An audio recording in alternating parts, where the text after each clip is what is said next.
Jaeger. Bipartisan House lawmakers have refiled another bill to federally legalize marijuana while taking steps to preserve existing state cannabis markets. Sponsored by Representative Nancy Mace, Republican, South Carolina. The States Reform Act was first introduced in 2021, serving as an alternative to a Democrat led legislation proposal that's cleared the House twice in recent years. At that time, Mace's bill had only GOP co sponsors. The text of the new version of the legislation, which has a handful of both Democrat and Republicans signed on, isn't available yet, so it's unclear if there have been meaningful changes. Even more uncertain are its prospects of advancing under the GOP controlled House, where we know it's saying it's vacant now, but we know it's not vacant. So we have to talk about that. As a condition of her vote on the bill to raise the debt ceiling and cut certain federal programs, May said that she secured a commitment from the former speaker to hold a committee markup on her cannabis bill. But that never happened. Mace was among the handful of Republican members to boot the speaker this month, citing unfulfilled promises without explicitly noting the marijuana markup pledge. In any case, the State Reform Act has introduced last session would have ended federal cannabis prohibition at the same time that it sought to uh, I'm sorry, engender bipartisan support by incorporating certain equity provisions, such as expungements from people with nonviolent cannabis convictions and imposing an excess tax revenue, from which that would have supported community reinvestment, law enforcement, and small business administration activities.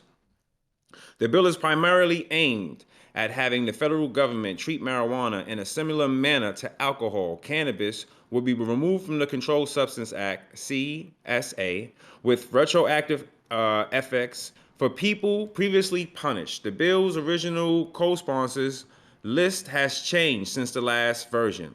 Representative Tom McClintock, Republican, California, stayed on, but Representative Brian Mace, Republican of Florida, co-chair of the Congressional Cannabis Caucus, is not listed as a co-sponsor this round.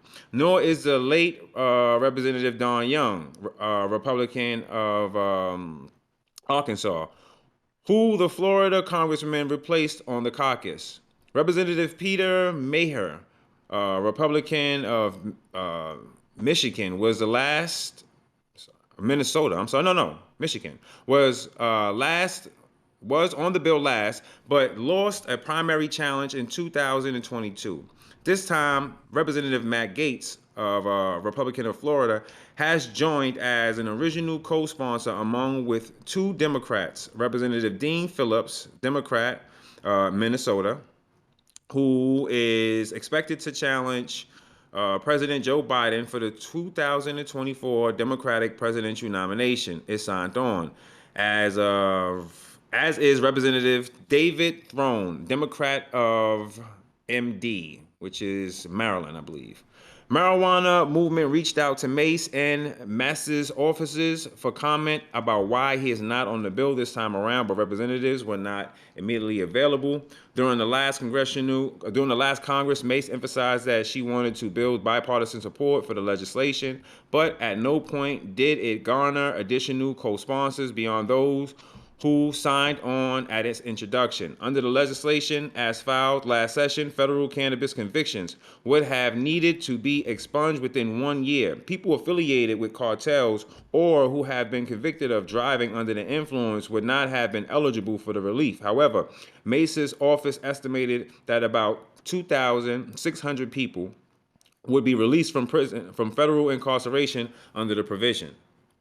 There would have been a 3% federal excess tax on cannabis under the bill. Revenue from federal marijuana taxes would have gone to a newly created law enforcement retraining and successful second chances fund, and distributed to programs under the Omnibus Crime Control and Safe Streets Act. The Edward Byrne Memorial Justice Assistance Grant JAG program, the Community Orientated Policing Service Hiring Program, a new successful Second Chances program under the Small Business Administration, SBA, Veterans Mental Health Program, state programs to combat opioid addiction, and efforts to prevent youth cannabis use. The Treasury's Department Alcohol and Tobacco Tax and Trade Bureau, TTB, which would have been named which would have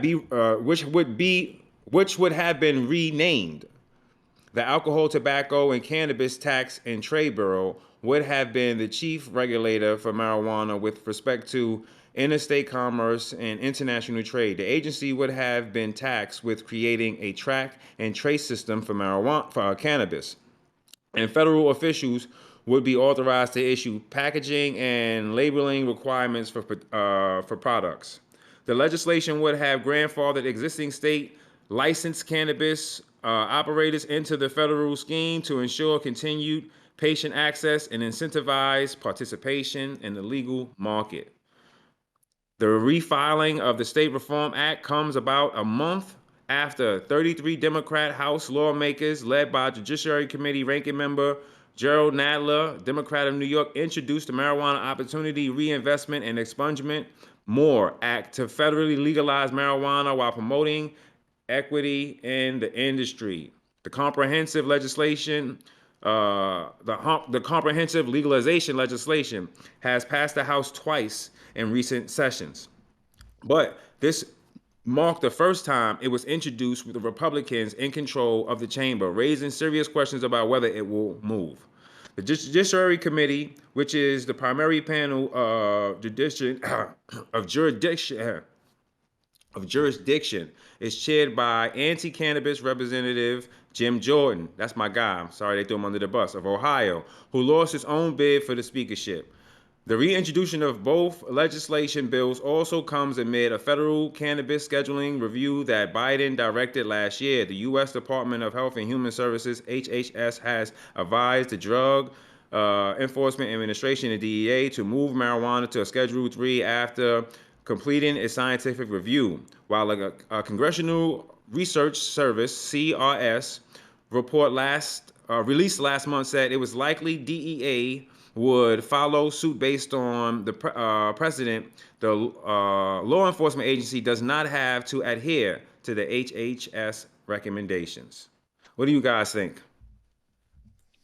I'm a big fan of the States Reform Act. It's the most common sense legislation that has been introduced to deschedule cannabis with a very moderate excise tax and allows for interstate trade. So I'm all for that. I like the fact that it's going to go back to and give relief to 2,600 people that shouldn't be incarcerated in the first place. And it's mind-boggling how you can actually pinpoint that there's 2,600 people that it would directly affect, and we're not even doing something about it right now. You know what I mean? Like, even if we couldn't get to it at a point where it's just federally legal, we could get to the 2,600 people that you know are currently incarcerated and shouldn't be incarcerated. You understand? Like, you know there's 2,600 people incarcerated, right? Like, you have the whole number right here. Won't you just do something about that while you're trying to still figure this out? Why is it 2,600 people still needlessly suffering for something that you know they shouldn't be suffering for? Everyone right now is actually debating about it. Like, the people should, even Congress should be able to just, send letters to the judges and say, hey, won't you reconsider releasing these people back, into society and letting these people be with their families until we figure it out? Because how many more years could this go on? And then these people are just sitting behind bars needlessly for no reason. Right. I hmm think I would have more respect for Nancy Mace if she actually brought up this as one of the reasons why she wanted to oust Kevin McCarthy. I think she would have a lot more support from cannabis consumers across the aisle too. So that's my take on it. I just Well, want what her to I speak think up. is hopeful is that we've got bipartisan support to get this out of the Controlled Substances Act and put hmm it into more of a position that we have with alcohol and tobacco, allow interstate commerce, tax it a little bit. And that would be my preference.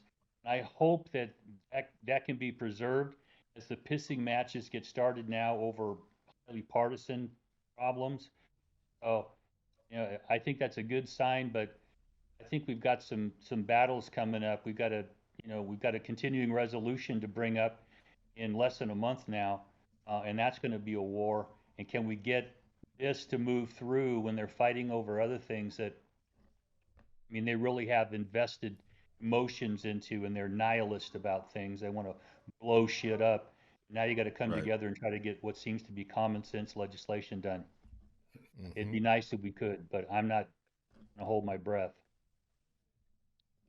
A real talk, man. Facts. So we get our shit together. But support the States Reform Act and support Nancy Mace. It's a great bill. I'll support her cautiously. That's fair. You know what I'm saying? Go ahead. Amazon is backing her and Coke Industries is Yep. backing her. I'll just leave it at Mhm. that. Exactly. And she's a Yeah. big ally for cannabis with the most common sense legislation for descheduling of cannabis of any member of Congress. Yeah, because she can mess around and then let Amazon be pushing packs. Amazon, you think Amazon ain't already pushing packs? Yeah, if you think they're not, when you know they are, right? Oh boy. Oh boy. Oh boy.